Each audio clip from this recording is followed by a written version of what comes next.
যে রমজান মাসে বেহেশতের দরজা খোলা থাকে আর দোজখের দরজা বন্ধ থাকে, তার মানে কি এই যে আমরা এই পবিত্র মাসে মারা গেলে বেহেশতে যেতে পারব?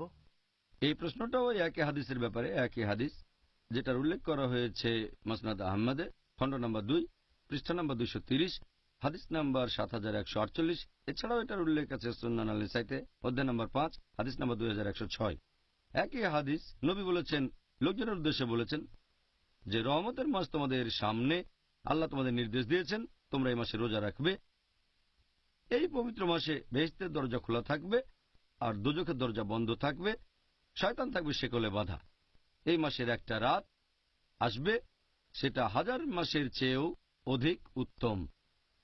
আর যে লোক এই মাসের আশীর্বাদ থেকে বঞ্চিত হবে সে আসলে একজন হতভাগ্য মানুষ।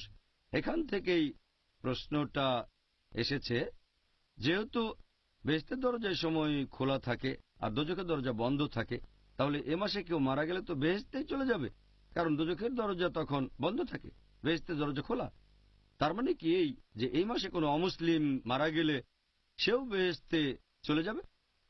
এই প্রশ্নটার উত্তর হচ্ছে, নবী যখন বলেছেন যে বেহেশতের দরজা এই মাসে খোলা থাকে, তার মানে বেহেশত আমাদের আমন্ত্রণ জানাচ্ছে ভেতরে প্রবেশ করার জন্য।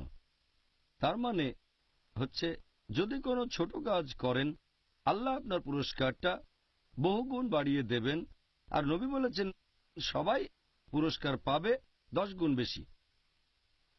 আর এই রমজান মাসে বেহেশতে প্রবেশ করা খুবই সোজা। নবী যখন বলেছেন যে দোজখের দরজা বন্ধ থাকবে, তার মানে এই মাসে দোজখে প্রবেশ করাটা কঠিন। কেন? কারণ মানুষের তাকওয়া বৃদ্ধি পায়, তাই মানুষের পাপ করার সম্ভাবনাটাও কমে যায়। আর এছাড়াও যদি রমজান মাসে আপনারা সব দিনগুলোতেই রোজা রাখেন, আল্লাহর পুরস্কারের আশা করেন, তাহলে অতীতের সব গুনাহ ক্ষমা করা হবে। তাই রোজার মাসে যদি পুরো মাস রোজা রাখেন কেউ, আল্লাহর পুরস্কারের আশায় তার অতীতের সব গুনাহ ক্ষমা করে দেওয়া হবে। এখন অতীতের পাপ ক্ষমা করা হলে দোজখে যাওয়ার সম্ভাবনাটা তো শূন্য হয়ে যায়।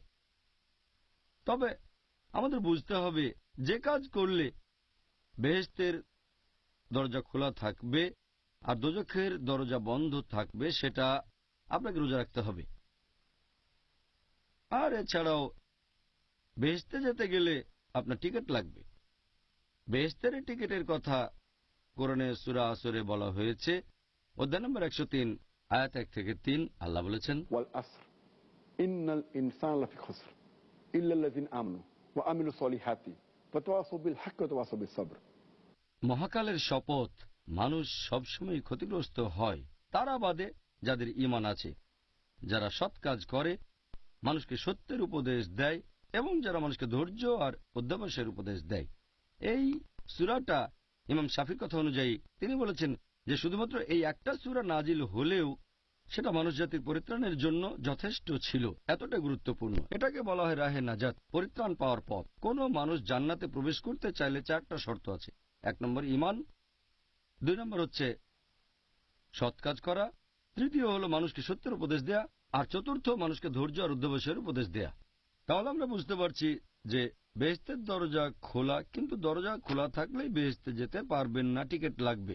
আর টিকিটটা হচ্ছে ঈমান, টিকিট হচ্ছে সৎ কাজ করা, মানুষকে সত্যের উপদেশ দেয়া, ধৈর্য আর অধ্যবসায়ের উপদেশ দেয়া। রোজার মাসে এই টিকিটটা পাওয়া খুবই সোজা, কারণ রমজান মাসে আমাদের ঈমান বেড়ে যায়। এছাড়াও ভালো কাজ করলে পুরস্কার কয়েক গুণ বেড়ে যাচ্ছে। কাজটা সহজ। মানুষকে সত্যের উপদেশ দেবেন, আপনার ধৈর্যের সীমা বাড়বে। তাহলে হাদিসটা বলছে যে রোজার মাসে এটা সহজ, যে ইনশাল্লাহ আপনি বেহেশতে যাবেন, দোজখে যাবেন না। তার মানে এই না যে এই মাসে মারা গেলে প্রত্যেকে বেহেশতে যাবে। এখন যারা অবিশ্বাসী, তাদের তো ঈমান নেই, তারা বেহেশতে যাবে এমন প্রশ্নই আসে না।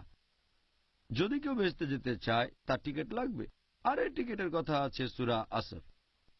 এছাড়াও আপনারা যদি হাদিস পড়েন তাহলে দেখবেন যে যদি তোমরা এই মাসে রোজা রাখো, তার মানে নিয়ম কানুন মেনে চলতে হবে আর নিষিদ্ধ কাজগুলো থেকে বিরত থাকতে হবে, শুধুমাত্র তাহলে বেহেশতের দরজা খোলা থাকবে আর দোজখের দরজা বন্ধ থাকবে।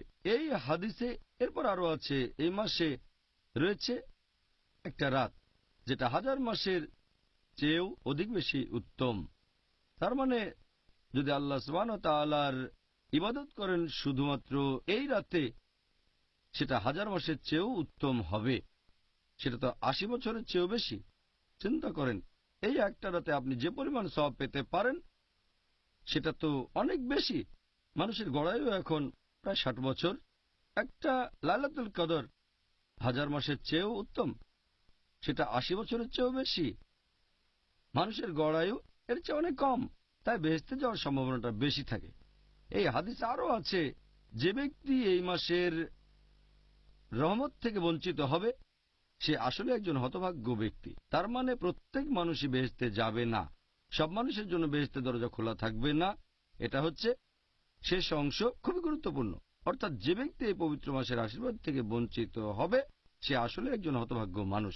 এটা তো মুসলিমদেরই বলা হচ্ছে। যদি কোনো মুসলিম রমজানের উপকারিতা না নিতে পারে আর এভাবে যদি বেহেশত মিস করে তাহলে সে আসলেই খুবই হতভাগ্য মানুষ। এর মধ্যে অমুসলিমরাও পড়বে, তারা আল্লাহর হেদায়েত পায়নি, সেজন্য তারা আসলেই হতভাগ্য।